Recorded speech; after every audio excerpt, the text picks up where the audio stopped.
Cet ancien éleveur de porcs, militant nationaliste, devra porter un bracelet électronique. La mise en service sur le bord des routes françaises ce lundi des fameux tests salivaires.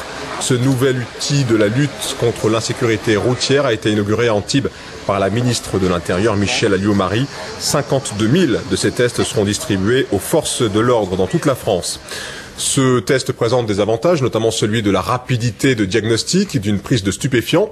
Le problème, c'est qu'il est peu efficace à dépister la prise de cannabis, pourtant la plus courante chez les automobilistes. Précision de Jessica Lederman, Peggy Ramani et Olivier Bertrand. Plus rapide et moins contraignant. Un bâtonnet placé dans la bouche du conducteur et 8 minutes plus tard, l'échantillon de salive ainsi prélevé est analysé.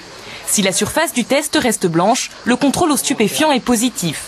La quantité et la nature des produits détectés sont ensuite confirmées par une prise de sang. Le nouveau test réagit à 5 types de drogues: cannabis, cocaïne, héroïne, amphétamine et ecstasy.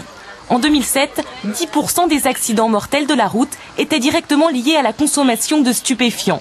Au premier rang desquels le cannabis, qui tue 230 personnes par an sur les routes, est impliqué dans 2,5% des accidents mortels. Pourtant, c'est sur cette substance que le nouveau dispositif est critiqué. Le test aurait été conçu pour déceler une prise de stupéfiants remontant à une dizaine de jours. Mais pour ce biologiste spécialiste en toxicologie, il ne permettrait pas une détection assez précise. Actuellement, il n'y a aucun test suffisamment fiable pour permettre de dépister une conduite sous influence de cannabis, sauf si le conducteur a consommé dans l'heure qui a précédé.